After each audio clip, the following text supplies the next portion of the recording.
हरे कृष्ण साधकों, साध्य और साधना पथ चैनल पर आप सभी का हार्दिक स्वागत है। साधकों, हमारी चर्चा चल रही थी सत्य पर, और सत्य को भारतीय दर्शन में ईश्वर का समकक्ष और ईश्वर का ही स्वरूप माना गया है। आज हम भारतीय जीवन के या भारतीय पौराणिक चरित्रों में एक और चरित्र के बारे में चर्चा करेंगे, और वो कोई अपरिचित नहीं है, बल्कि हम सबके प्रिय, हम सबके पूज्य भगवान श्री राम हैं। भगवान श्री राम भारतीय संस्कृति और धर्म के आधार स्तंभ हैं। उन्हें मर्यादा पुरुषोत्तम कहा गया क्योंकि उन्होंने अपने पूरे जीवन में धर्म, सत्य, कर्तव्य और मर्यादा का पालन किया। श्री राम का चरित्र एक कथा ही नहीं है, बल्कि एक प्रेरणा है जो हमें एक आदर्श जीवन, संयम और सत्य पर चलने की राह दिखाते हैं।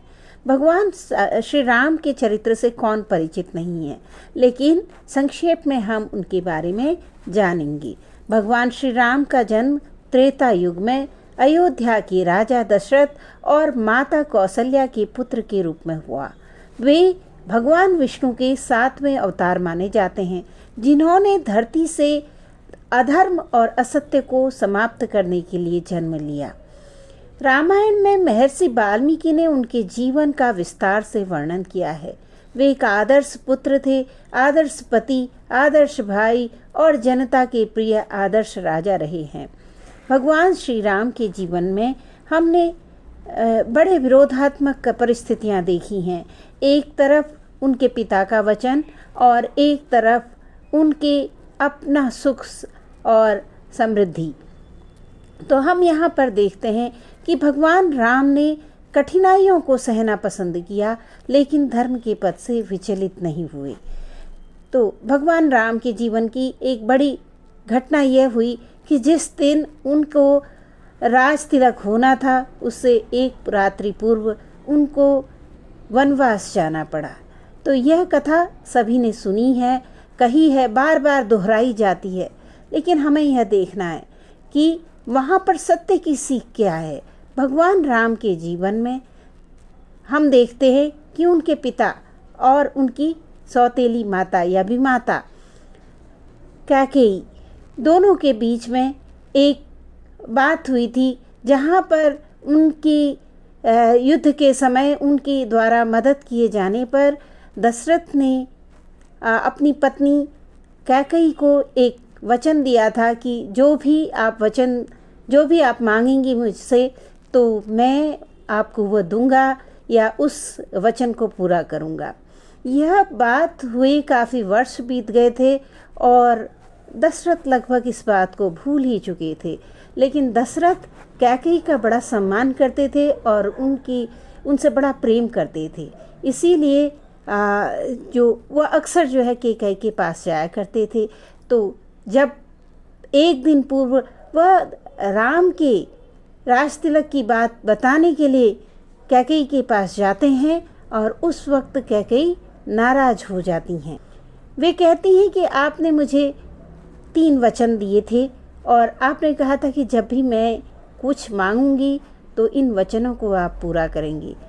तब दशरथ ने सोचा भी नहीं था कि कैकेयी क्या मांग करने वाली हैं, और उन्होंने बिना कुछ सोचे समझे कह दिया कि हम सूर्यवंशी, हम रघुवंशी राजा हैं और हम अपने वचन को हमेशा पूरा करते हैं। चाहे हमारे प्राण चले जाएं, लेकिन हम अपने वचन को टालते नहीं हैं, मिथ्या नहीं करते, झूठ नहीं करते। तो आप अपना वचन बताइए, हम उसे अवश्य पूरा करेंगे। क्योंकि दशरथ चक्रवर्ती सम्राट थे, उनके लिए कोई भी चीज़ अप्राप्य नहीं थी। इसलिए उन्होंने कैकेयी को यह वचन बिल्कुल गंभीरतापूर्वक कहा। उनके लिए कुछ भी अलभ्य नहीं था, देवताओं में उनकी सम्मान था।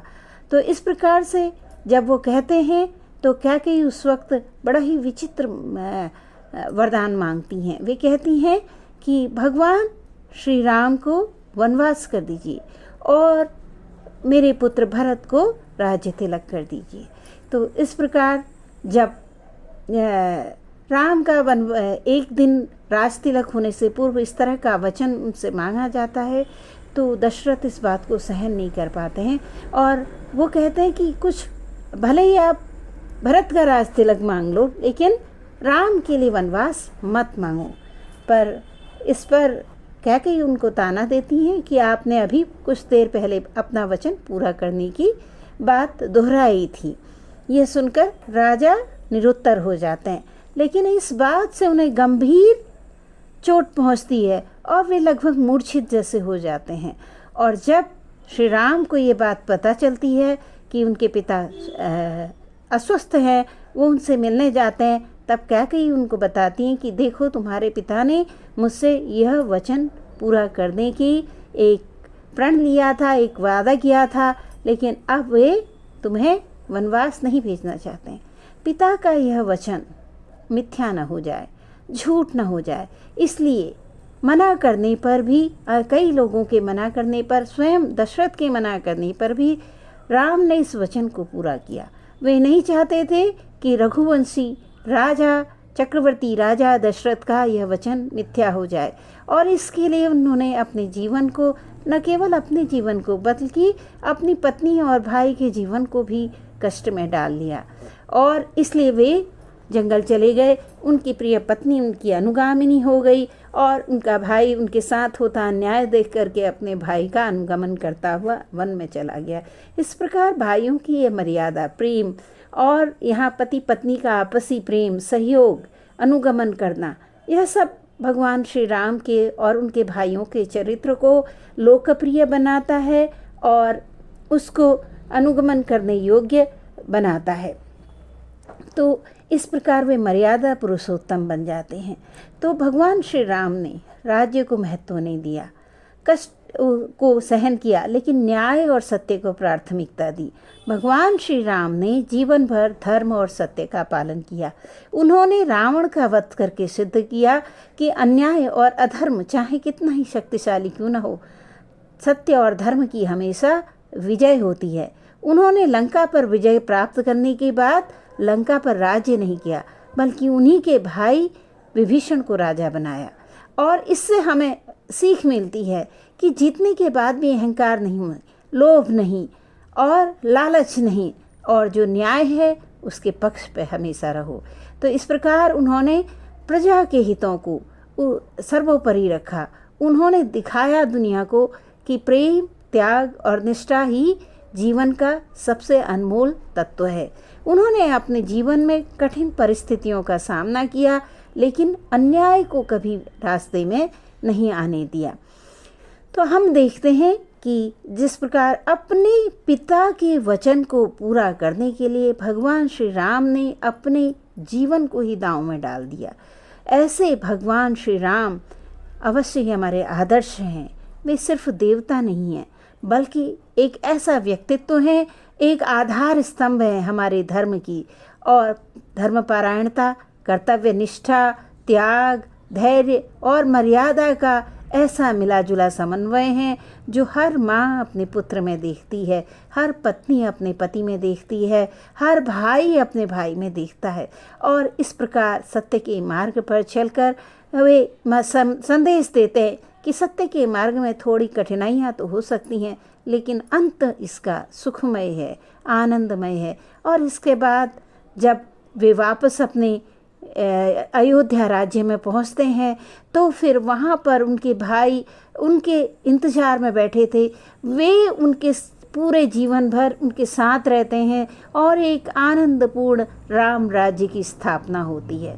तो जो सत्य जहाँ रहता है वहीं न्याय रहता है, जहाँ न्याय रहता है वहीं धर्म रहता है।